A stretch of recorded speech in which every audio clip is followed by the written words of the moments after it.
Thank you for selecting Penco lockers to solve your storage needs. This video was prepared to assist you in the successful assembly of your Penco lockers, and it includes hints and tips that will benefit both new and experienced installers. Preparation. First, make sure you have adequate space for assembly and handling of the finished lockers. A large flat area, about waist high, will be very helpful. You will be assembling the locker lying down flat before moving it to a standing position. Next, check your packing list carefully as you open the cartons to make certain that you have received all the parts in good condition, and note that it also includes a skid and carton numbers for your convenience. Now, carefully open the carton. You may find the cardboard packing material useful in protecting both your new lockers and the work surface in the assembly process. For this demonstration, we're using a single-tier locker, which is a locker with one door.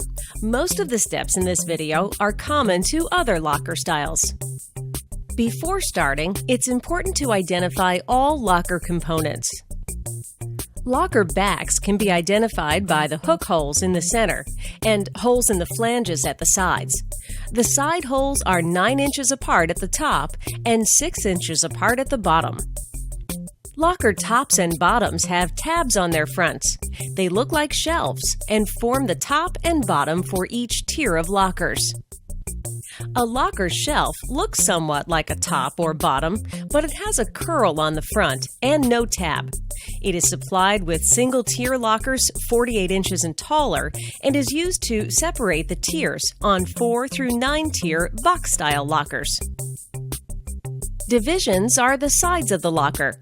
They are a universal part in flat-top lockers and can be used either on the right or left side.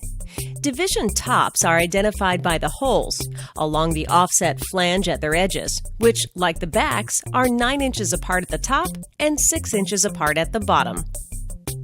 Certain sloped top lockers use divisions that have an angle cut to match the slope. These are not interchangeable from right to left. The door frame will have the door already installed in it on most lockers. Doors come with different handles. Doors may have louvers or other types of ventilation. Common handle types are the stainless steel recessed pocket handle, protruding cast metal vanguard handle, and a friction catch door pull on smaller box locker doors. For ease of use, separate the hardware by type. Coat hooks come with lockers that have compartments large enough to accommodate hanging garments. Single-prong hooks fasten to backs and sides, and double-prong hooks fasten to the underside of tops or shelves. You will receive 3/8-inch nuts and bolts to fasten the locker parts together. For each locker door, you will receive a number plate and 2 1/8-inch pop rivets and a lock hole cover plate. Single-tier lockers that are 18 inches deep or more have a coat rod and coat rod hooks. You'll need some common assembly tools, which are available at any hardware store if they do not exist at your facility. A 3/8-inch nut driver, drift pin, center punch or awl to assist with hole alignment, hand rivet tool for locker number plates, electric drill to anchor lockers to the wall and floor, flathead screwdriver, and a level. It's important to note that if an electric drill or pneumatic tools are used in the locker assembly, extreme care must be taken not to over-tighten the bolts.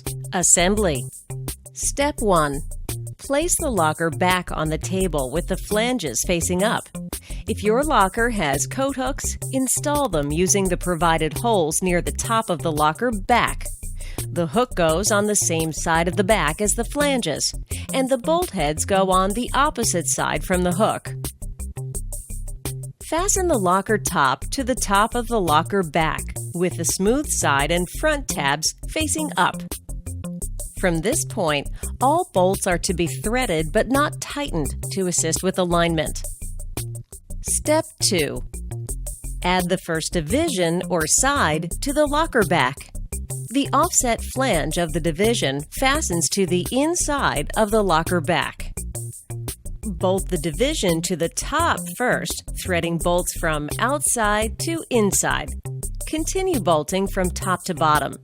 If your locker has legs, do not place bolts in the 2 bottom holes. If your locker has a shelf, bolt the double-pronged hook to the center of the underside, threading the bolts from the top of the shelf. Next, bolt the side hook to the division or side. Threading the bolts from outside, bolt the shelf to the division. Tighten all bolts previously installed. Step 3. Bolt the second division to the top with the division fitting inside the back flange and outside the top. Then, bolt the second division to the back from the top to bottom as before. Thread bolts for the shelf from outside the division through the shelf. Bolt the side hook to the division as shown. If your locker has legs, add and bolt the rear legs. Push the legs toward the top of the locker before tightening. Tighten all bolts. Step 4. Install the locker bottom with smooth side up and flanges facing down. Bolt to the back first, then add side bolts and tighten all beginning with the back bolts. Step 5. Test the door opening and closing characteristics. Place the door and frame assembly onto the completed locker shell, starting at locker top, making sure all parts of the locker body are inside the door and frame assembly. Using your drift pin, awl, or center punch at the top side hole for alignment, add bolts down each side, moving the drift pin as needed.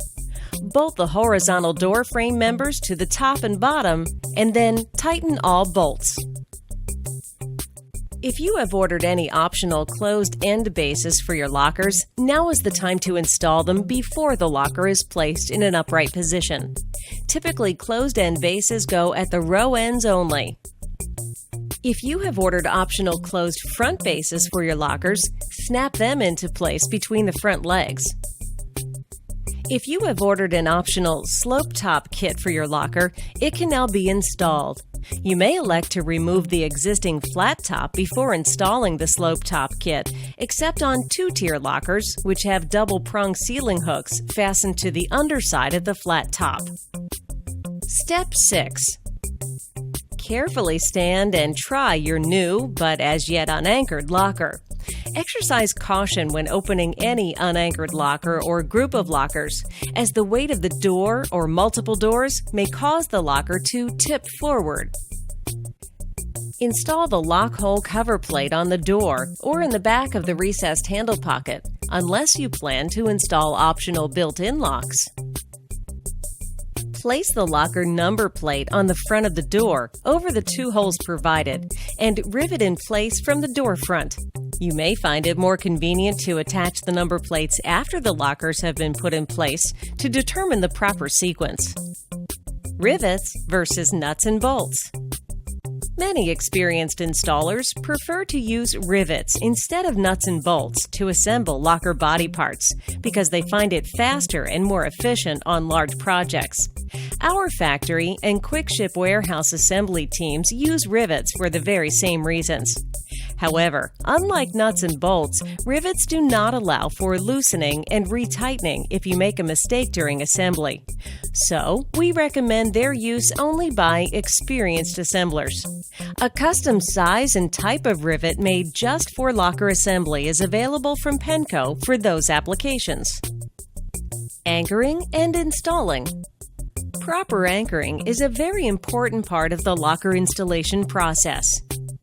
It is recommended that your lockers be anchored to both the wall and the floor, and important that they be made plumb and level before anchoring. Carefully consider the installation site surfaces and obtain the proper bolts or fasteners. Installation anchors are not included with the locker hardware since anchor surfaces vary widely. Your local building code may require a specific type of anchor, particularly if you are in an area with high seismic activity. Consult a hardware store or your maintenance department for the correct anchors for your situation. If molly bolts are required, do not use plastic anchors. Metal washers are also recommended. Locker anchoring is done through the back of the locker, as close to the division or side as possible, and to the floor. The floor anchor should go through the bottom if your locker has no legs. If you cannot anchor to the floor, use 2 back anchors, placing one high and one low. If your locker has legs, you may wish to order optional locker shoes to facilitate anchoring the front legs to the floor. This video has shown the assembly of a 1-wide configuration with 1 division on each side. Many lockers are shipped for assembly as 3-wide units or more. When assembling such groups of lockers, the divisions or sides between lockers are shared by adjacent lockers. For example, 3-wide groups require only 4 divisions. Failure to assemble locker groups using shared divisions will result in having insufficient divisions to finish the job. When groups of units are installed side by side, it's recommended that the locker groups be bolted to each other as well as anchored to the walls and floors. If, after assembly, the locker requires cleaning, use a soft, slightly dampened cloth to remove dust and smudges. Stubborn blemishes can be removed by using very mild soap and water used in moderation. Never use abrasives or harsh chemicals to clean the standard powder coat locker finish. Congratulations on your choice of quality Penco lockers, and thank you for your business. If you have any questions regarding locker installation, components, or any aspect of your locker assembly, please call 1-800-562-1000 or visit www.pencoproducts.com.